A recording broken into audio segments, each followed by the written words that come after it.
విశాలమైన ఈ దేశ భూభాగాన్ని, ఈ దేశ సార్వభౌమాధికారాన్ని అనుక్షణం కళ్లల్లో ఒత్తులు వేసుకుని కాపాడుతున్నది భారత సైనిక దళం. నేను ఈ దేశ సైనికుణ్ణి అని చెప్పుకోవడంలోని గౌరవం, దర్జా మరే ఉన్నత పదవిలోనూ ఉండదంటే అతిశయోక్తి కాదు. దేశ రక్షణ రేఖను కాపాడుతూ కావలి కాయడం, యుద్ధంలో ప్రాణాలకు తెగించి పోరాడడం మాత్రమే కాదు, భారత సైన్యంలో భాగం కావడమంటే దేశంలోని ప్రతి ఒక్కరికి గుండె మీద చెయ్యి వేసుకుని నిద్రించే ధైర్యాన్నివ్వడం, ధైర్యానికే మారుపేరుగా నిలవడం. అటువంటి వీర జవాన్లకు మనసారా సెల్యూట్ చేస్తూ వారిని సగర్వంగా పరిచయం చేస్తూ దూరదర్శన్ సగౌరవంగా సమర్పిస్తున్న కార్యక్రమం.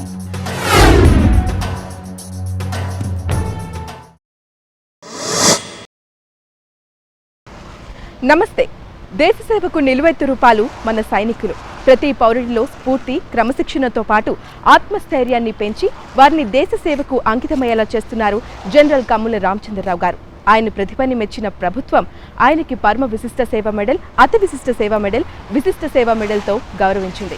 క్రమశిక్షణ, ఆత్మస్థైర్యం, వ్యక్తిత్వ వికాసం, మాతృదేశ రక్షణ ఇవన్నీ పెంపొందించే దిశగా ఆయన సుదీర్ఘ మైలురాళ్లను అధిగమించారు. ఆయన అనుభవాల్ని పంచుకోవడానికి ఈరోజు మనతో పాటు ఉన్నారు. మరి పలకరిద్దామా? కమాన్.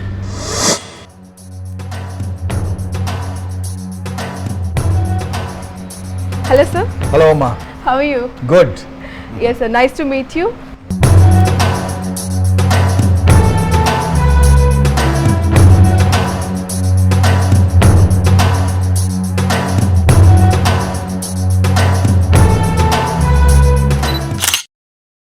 ద వరల్డ్ బెస్ట్ థింగ్ ఏది అంటే ప్రపంచంలో ఉన్న ఎవరైనా సరే అమ్మ అంటారు.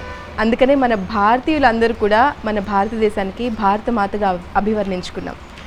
మరి మీకు పర్సనల్గా అమ్మ అనగానే మీ మదిలో మెదిలే కదలిక ఏంటది? సహజంగానమ్మా, అమ్మ అనేటప్పటికల్లా ప్రతి వాళ్ళకి తల్లిదండ్రులు గుర్తుకొస్తారు. కానీ సైన్యం చేరిన ప్రతి మనిషికి ఒక వేరే నిర్వచనం అంటే ఏర్పడుద్ది. ఇప్పుడు నన్నే తీసుకోండి. సుమారు 12 సంవత్సరాల టైంలో నేను ఇల్లు వదిలేశాను, సైనిక్ స్కూల్ వెళ్ళాను ఒక 3 సంవత్సరాలు, నేషనల్ డిఫెన్స్ అకాడమీ ఒక 3 సంవత్సరాలు, ఇండియన్ మిలిటరీ అకాడమీ ఒక సంవత్సరం. 40 సంవత్సరాలు సైన్యం చేసిన వాడికి నాకు అమ్మనగానే యాక్చువల్గా చెప్పాలి, నిజంగా ఇందాక మీరు అన్నట్టుగా భరతమాతే గుర్తుకొస్తుంది ముందు. మా అమ్మతో అసోసియేషన్ అయితే 12 సంవత్సరాలే, భరతమాతతో అసోసియేషన్ చూసుకుంటే 48 సంవత్సరాలు. కనుక ఏ సైనికుడిని అడిగినా సరే మీకు ఇదే జవాబు వస్తుంది. Super sir.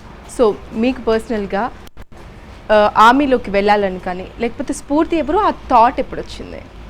1962లో చైనాతో యుద్ధం జరిగింది. ఆ టైంలో మా తాతగారి దగ్గర ఉండేవాడిని. కొన్ని కారణాల వల్ల నేను మా తాతగారు మా మామ దగ్గరే పెరిగాను. మా తాతగారికి ఆయనకి ఎప్పుడు కోరిక ఉండేది. 62లో చైనీస్తో యుద్ధం చేస్తున్నప్పుడు మన ఇంటి నుంచి ఎవరో ఒకళ్ళు ఆర్మీలో చేరాలా అనేవారు. అప్పుడు నేను ఎంతో 12 సంవత్సరాల వయసు కలవాడిని. కనుక ఎప్పుడైతే మా తాతగారు ఆయన నాకు రోల్ మోడల్. ఆయన కమల్ వీరాస్వామి గారని ఏలూరులో మున్సిపల్ వైస్ చైర్మన్ కూడా చేశారు, మున్సిపల్ కౌన్సిలర్ కూడా చేశారు. ఆయనలో ఒక లీడర్షిప్ క్వాలిటీస్ ఎంత అంటే, ఎప్పుడైతే ఒకసారి నాకు చాలా క్లియర్గా గుర్తు, చిన్నప్పుడు స్వీపర్లు అందరూ ఒకసారి స్ట్రైక్ మీద వెళ్ళారు, సఫాయి చేసేవాళ్ళు, వీధి క్లీన్ చేసేవాళ్ళు. కౌన్సిలర్ గారు ఆ చుట్టుపక్కల మనుషులను ఇద్దరు పట్టుకుని, ఇప్పుడు స్వచ్ఛ భారత్ అంటున్నాం మనం, ఆయన ఆ టైంలో స్టార్ట్ చేశారు.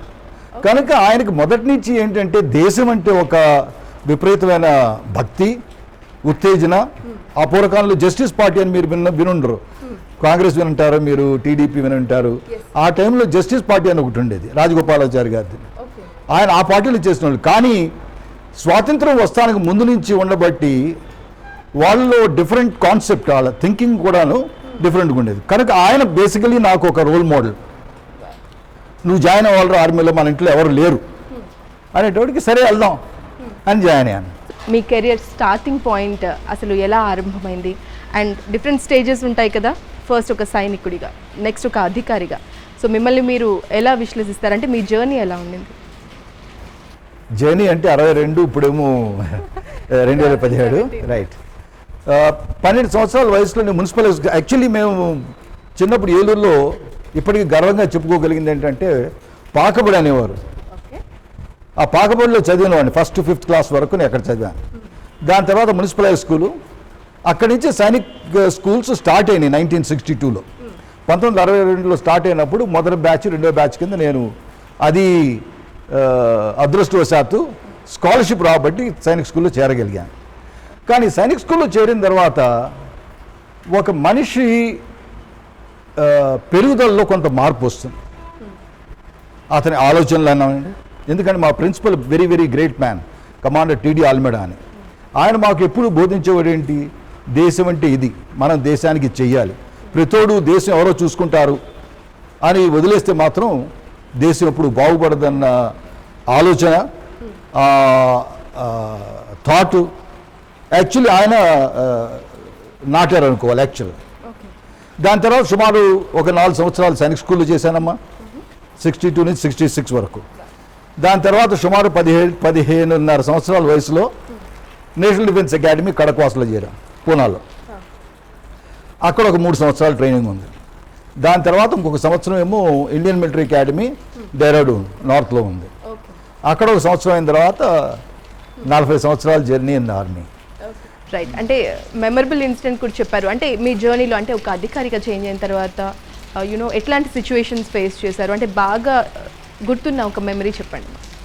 అన్నిటికన్నా కష్టమైన జాబ్ నేను అనుకోవటం ఆర్మీ ఆఫీసర్ కానివ్వండి, సీనియర్ సైనికుడు కానివ్వండి, బేసికలీ తెలిసి మనిషిని ప్రాణం అర్పిస్తానికి తీసుకెళ్ళటం, వారికి తీసుకెళ్ళటం ఉంది.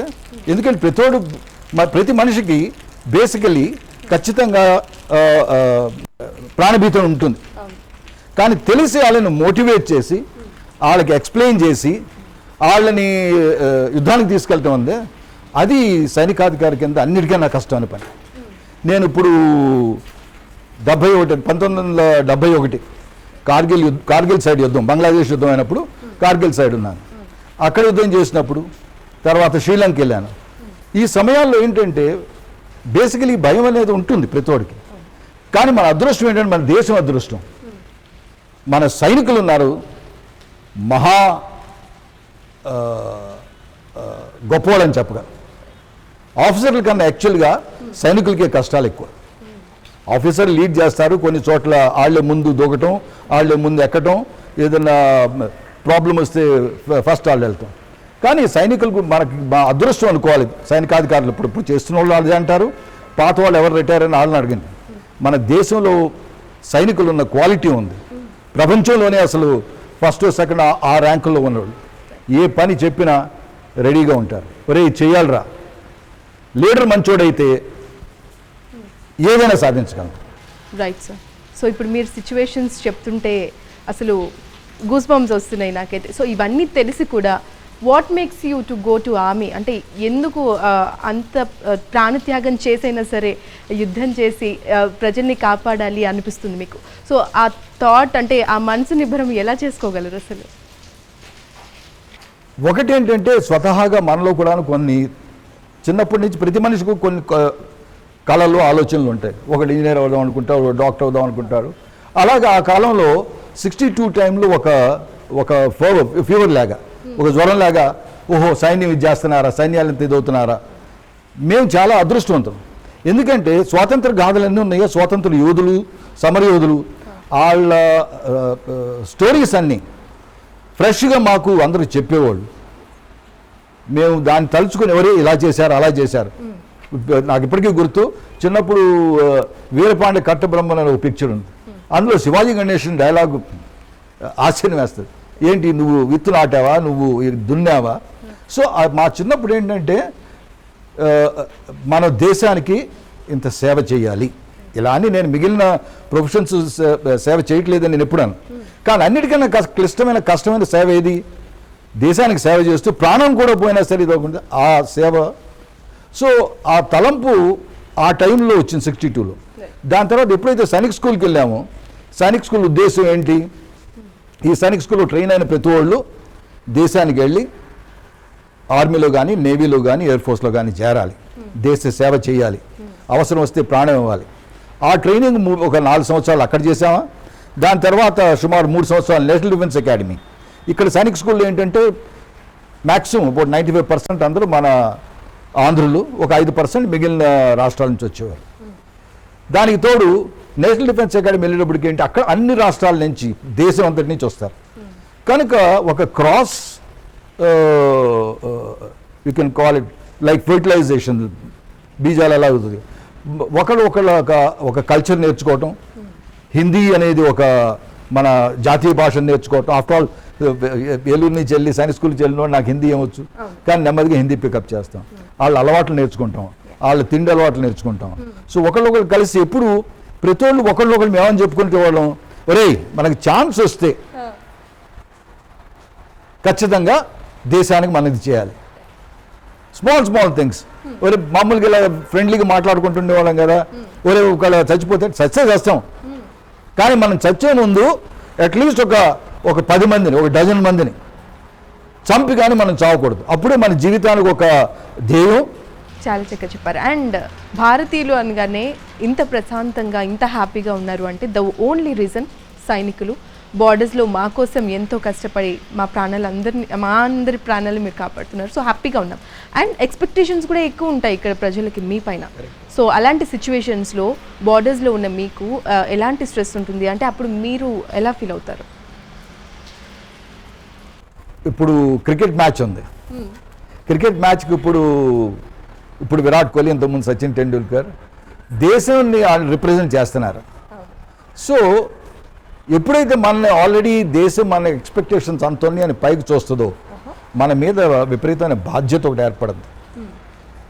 ఏమన్నా సరిగా చేయలేకపోతే, లేదా నేను పర్సనలీ ఒక పిరికివాడిగా పారిపోతే దేశం నన్ను తిరిగి ఇంకెప్పుడు ఫర్గివ్ చేయదు. కనుక నేను దేశాన్ని రిప్రజెంట్ చేస్తున్నా కాబట్టి నేను నాలో ఉన్న బెస్ట్ ఎప్పుడు బయటికి రావాలి అన్న తపన, ఒక కోరిక ఉంటుంది. ఎప్పుడు మనం దేశం కోసం యుద్ధం ఆడుతున్నాం, మనం చిన్న తప్పు చేసామనుకోండి, దాని మూలాన ఎక్కడైనా బోర్డర్లో సరిహద్దులో పొరపాటు జరగవచ్చు. పొరపాటు జరిగితే కొంత మన మన దేశంలో కొంత భాగం పోవచ్చు, లేదా మన దేశంలో మనకి ఉన్న కొంతమంది ప్రజల జీవితాలు పోవచ్చు. అలాంటిది ఏదైనా జరిగితే మటుకు ఎప్పుడు మనల్ని ఫర్గివ్ చేసుకోలేం. నన్ను తిరిగి నా మొహాన్ని నేను అర్థంలో చూసుకోలేను. ఆ టైప్ ట్రైనింగ్ మనుషులు ఏర్పడద్దు.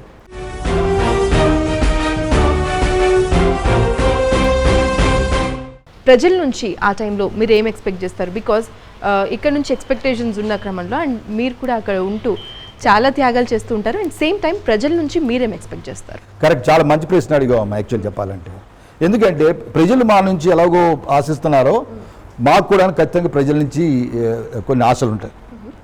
అండ్ ధైర్యంగా, సంతోషంగా నేను చెప్పగలిగింది ఏంటంటే, ఇంతవరకు మన భారత ప్రజానీకం అంతా ప్రజలు మమ్మల్ని ఎప్పుడూ లెట్ డౌన్ చేయలేదు. బేసికలీ ఫస్ట్ థింగ్ ఏంటంటే, భారత ప్రజలందరూ ఎప్పుడైతే మనకి క్లిష్ట పరిస్థితుల్లో ఉంది, యుద్ధం వస్తుంది అన్న తలంపు వస్తుందో ఐకమత్యం పెరుగుతుంది ఎక్కువగా. అది చాలా చాలా కంగ్రాచులేట్ చేయగలిగిన ఇష్యూ అది. యుద్ధానికి ముందు ఎన్ని విభేదాలున్నా, తేడాలున్నా సరే, యుద్ధం అని ఒక దేశ సరిహద్దు మీద కాపాడటానికి వెళ్తున్నారంటే అంత ఒక ఐకమత్యం ఒకటి ఏర్పడుద్ది, కలిసిమెట్టుగా పనిచేస్తారు. ఆ సపోర్ట్ చూస్తే మాకు ఒక రకమైన సంతోషం కలుగుతుంది, సపోర్ట్ ఉంటుంది. రైట్. సో ప్రజలు ఖచ్చితంగా తెలుసుకోవాల్సింది ఏంటంటే, మేము ఎక్స్పెక్టేషన్స్ ఏవైతే ప్రజానీకాన్ని ఎక్స్పెక్ట్ చేస్తున్నామో మాకు ఆ సపోర్ట్ ఖచ్చితంగా దొరుకుతుంది. దానికి మేము యాజ్ ఎక్స్ సైనికుడి కింద రైట్ ఎప్పుడు రుణపడి ఉంటాం. ఆర్మీకి మేము ఎంతైతే గౌరవం ఇస్తామో ఆర్మీ పీపుల్కి, వాళ్ళ ఫ్యామిలీ అంటే కూడా మాకు అంతే గౌరవంగా ఉంటుంది. బికాస్ వారు చేసే త్యాగాల వల్లే ఈరోజు దేశం ఇంత సుభిక్షంగా ఉందనుకోవచ్చు. అండ్ మీ ఫ్యామిలీ విషయానికి వస్తే, సో ఎలా ఉండింది అంటే ఆ ర్యాప్ చాలా తక్కువ ఉంటుంది బికాజ్ మీరు ఎక్కడో బార్డర్లో ఉంటారు. సో ఫ్యామిలీ సపోర్ట్ ఎలా ఉంది మీ పరంగా చూసుకున్నట్లయితే? మళ్ళీ మంచి ప్రశ్న అడిగాము. మా Mrs Padma totally from civil background, ఒక ఆర్మీ గురించి ఎక్స్పోజర్ లేదు. కానీ ప్రతి ఫ్యామిలీ మెంబర్ జాయిన్ అవుతారు సైనికుల ఫ్యామిలీలో, వాళ్ళలో కూడా మార్పు వస్తుంది. ఎందుకంటే వాళ్ళు ప్రతిరోజు చూస్తారు భర్త అవనివ్వండి, తమ్ముడు అవనివ్వండి, లేకపోతే అన్న అవనివ్వండి, దేశానికి ఎలాంటి సేవలు చేయగలుగుతున్నాడు, ఎంత బిజీగా ఉంటాడు, ఎంత కష్టపడుతున్నాడు, ఎంత న్యాయబద్ధంగా ఉంటాడు, ఎంత ఫిజికల్ స్ట్రెస్ ఉంటుంది, బోర్డర్లు వెళ్ళినప్పుడు ఎంత ఒంటరిగా ఉంటాడు, ఇవన్నీ స్లోలీ అందరికీ తెలుస్తుంది. ఈ ఫ్యామిలీస్లో గొప్పతనం ఏమిటి ఏర్పడుతుందంటే ఏమైనా మామూలు ప్రాబ్లమ్స్ వచ్చినా సరే మన భర్తకు కానీ, అన్నకు కానీ, తండ్రికి కానీ రిపోర్ట్ చేయడం కన్నా మనకు మనం హ్యాండిల్ చేసుకోగలమా, హ్యాండిల్ చేసుకోవాలి అన్న ఆలోచన వస్తుంది, థాట్ వస్తుంది. దాన్ని బట్టి ఏంటి, ఈ ఆర్మీ ఫ్యామిలీసు, ఆర్మీ వైఫ్స్ అవనివ్వండి, ఆ చిల్డ్రన్ అవనివ్వండి, ఒక ఇండిపెండెంట్గా ఎలా ఉండగలము, ధైర్యం, మనోస్థైర్యం అంటారే అది ఏర్పడుతుంది. దేశంలో ఉన్న రకరకాల సైనికులు వాళ్ళ ఫ్యామిలీస్తో కూడా ఇంటరాక్షన్ అవ్వటం మూలాన వాళ్ళకు కూడా మంచి చెడులు తెలుస్తాయి, సైనికులు పడే కష్టాలు తెలుస్తాయి, ఖచ్చితంగా దానికి సపోర్ట్ ఇవ్వాలన్న ఆలోచన ఉంటుంది. దాన్ని యాక్చువల్గా ప్రాక్టీస్లో కూడా పెడతారు. Right sir. సో ఇన్ని విషయాలు చెప్పారు కదా, అంటే ఆర్మీలో ఎలా ఉంటుంది అండ్ ఫ్యామిలీ విషయానికి వస్తే ఎలా ఉంటుంది అని. మరి మీ కిడ్స్ని ఒకవేళ ఆర్మీకి పంపించాల్సి వస్తే will you agree? Yeah, it is very interesting. మీరు అడిగిన ప్రశ్న చాలా ఇంట్రెస్టింగ్ ప్రశ్న. నా సాయశక్తిలో నేను ప్రయత్నించాను. నాకు 2 కొడుకులు ఉన్నారు. ఇప్పుడు ఏమిటంటే ఇప్పటికీ నేను బోల్డ్ స్కూల్స్కి వెళ్తాను, స్కూల్స్కి వెళ్ళి చెప్తాను ఆర్మీ, నేవీ, ఎయిర్ ఫోర్స్లో, ఆర్మ్ ఫోర్సెస్లో చేరటం అనేది ఎంత గొప్ప విషయమో, ఎందుకు చేరాలో నేను టాక్స్ ఇస్తుంటాను. కానీ ఒక విధంగా తండ్రిగా కూడా ఒక విధమైన రోల్ ఉంటుంది. కనుక ఆర్మీ గురించి చెప్పాలన్న మంచి సంగతులన్నీ నేను చెప్పాను. ఒక క్లీన్ లైఫు, వాల్యూ ఉన్న లైఫు, రెస్పెక్టబుల్ లైఫు, ఇలాంటివి నాకు తెలిసినవన్నీ చెప్పాను. అయినా సరే ఒకవేళ పిల్లలు, పాపా నేను ఇంజనీర్ అవ్వాలి, నేనేదో సివిల్ ఫ్లయింగ్లోకి వెళ్ళాలి, నేను డాక్టర్ అవ్వాలి, కనుక మన విల్ ఇంతకుముందు ఏంటంటే ఇప్పుడు మన ఎడ్యుకేషన్ సిస్టంలో ఇంజనీర్ అవ్వాలి, డాక్టర్ అవ్వాలంటాం, పిల్లవాడికి ఏం కావాలని చేస్తాం. కాబట్టి మేము జనరల్లీ నేను మొదటి నుంచి అలాగే చేశాను, నీకు ఇది మంచిదిరా, ఇందులో జాయిన్ అవ్వు అన్నా సరే. మా పిల్లలు 2 మటుకు, పెద్దవాడేమో ఐఐటి చేసి చెన్నై నుంచి యూఎస్లో వెళ్ళిపోయాడు, చిన్నవాడు కూడా ఇంజనీర్ చేసి అఫ్కోర్స్ హైదరాబాద్లో చేస్తాడు. కానీ సంతోషమైన విషయం నాకేంటంటే రీసెంట్గా ఆర్మీ పబ్లిక్ స్కూల్ బొలారం ఒక 4 years బ్యాక్, నేను అంతకుముందు ఎవరో ప్రిన్సిపల్ ఉండేది ఆవిడ వచ్చి, సార్ మీరు మాకు పిల్లలకి ఒక టాక్ ఇవ్వాలన్నారు. 2012లో ఆ టాక్ ఇచ్చాను. రీసెంట్గా ఒక 3 నెలలు అయింది, మళ్ళీ పిలిచింది ఆవిడ, సార్ మీరు రావాలని. సరే అని స్కూల్ మాట్లాడటానికి వెళ్ళాం. వెళ్తే ముందు బయట ఒక 3 కొత్త బోర్డులు పెట్టున్నాయి. సార్ మీరు టాక్ ఇచ్చిన తర్వాత చూడండి, ఆ బ్యాచ్ 3, ఈ బ్యాచ్ 4, ఈ బ్యాచ్ 3, ఇంతకుముందు ఎప్పుడూ లేని వాళ్ళు ఈ స్కూల్ నుంచి ఇప్పుడు ఆర్మ్ ఫోర్సెస్లో జాయిన్ అవుతున్నారు. సో దాంతో నాకు ఎంత సంతోషం కలిగిందంటే అది మాటల్లో వర్ణిస్తాం కష్టం.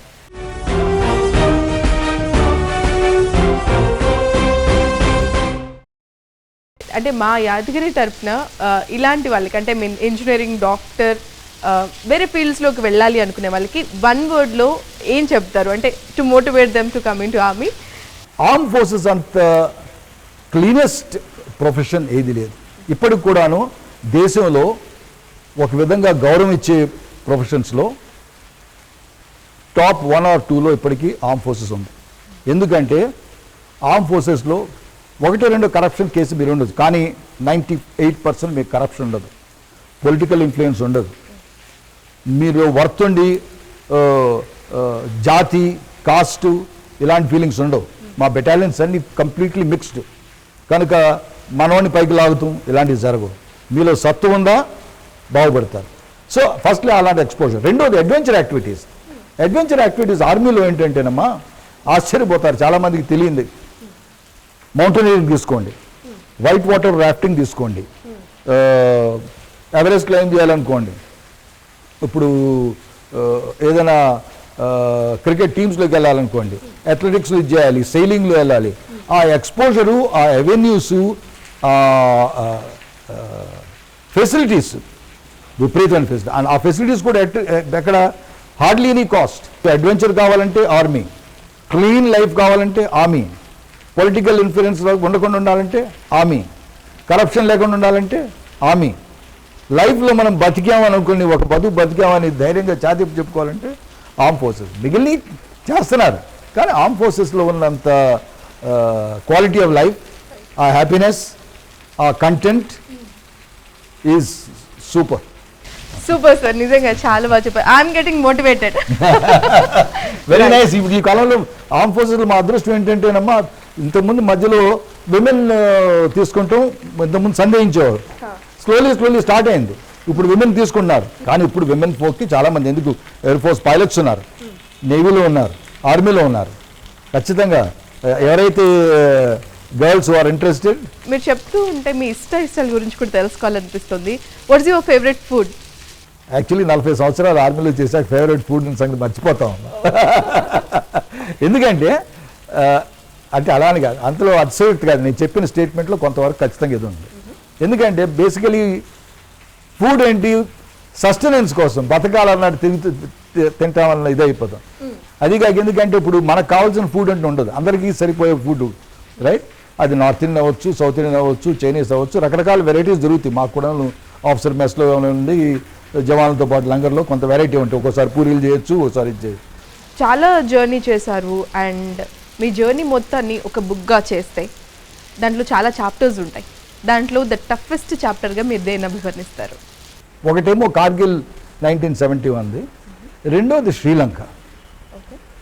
కార్గిల్ ఏంటంటే ఒక కన్వెన్షనల్ వార్ఫేర్, ఎదురుగా శత్రువు ఎవరున్నారు క్లియర్గా తెలుసు. శ్రీలంకలో వచ్చిన డిఫరెన్స్ ఏంటంటే మేము రోడ్ల మీద వెళ్తున్నప్పుడు శత్రువు ఎటు పక్కన ఉన్నాడో తెలిసేది కాదు. గబుక్కని ఈ పక్క నుంచి బుల్లెట్ రావచ్చు, ఆ పక్క నుంచి బుల్లెట్ రావచ్చు, ఎవరో కొట్టు దగ్గర గబుక్కన ఫ్రెండ్ లాగా వచ్చి మాట్లాడుతా గబుక్కన సూసైడ్ బాంబర్స్ శ్రీలంక టైంలో వినే ఉంటారు. వచ్చి అక్కడికి వచ్చి ఆల్రెడీ లోపలన్నీ బాంబులను పెట్టుకుని కోట్ వేసుకుని వచ్చేసి మామూలు మాట్లాడటానికి వచ్చి గబుక్కని పేలుస్తారు. కనుక శ్రీలంకలో వాజ్ ద టఫెస్ట్ పార్ట్ నా దీంట్లో లైఫ్లో. సో సార్, మనం శత్రువుల గురించి ఇప్పటివరకు మాట్లాడుకున్నాం కాబట్టి నిజమైన శత్రువు ఎవరనుకుంటారు మీరు మన దేశానికి? ఎక్స్టర్నల్ కన్నా యాక్చువల్లీ మనం ఇంటర్నల్ శత్రువుల గురించి ఎక్కువ మాట్లాడాలి. ఇప్పుడు యాక్చువల్లీ మన దేశంలో ఇంటర్నల్ శత్రువు, ఇప్పుడు జమ్మూ అండ్ కాశ్మీర్లో బోల్డ్ సంగతులు వింటుంటాం మనం. టెర్రరిస్ట్ వస్తున్నారు, చంపుతున్నారు, అది చేస్తున్నారు. ఇంటర్నల్ ఎందుకు అంటున్నానంటే ఎప్పుడైతే మనకి ఇంటర్నల్ సపోర్ట్ లేదో బయట నుంచి టెర్రరిస్ట్ ఇక్కడ బతకలేడు. లోకల్ సపోర్ట్ చాలా అవసరం. కనుక మనకి శత్రువులు మనలోనే కొంతమంది ఉన్నారని నేను చెప్పాల్సింది ఖచ్చితంగా దేశ ప్రజలకి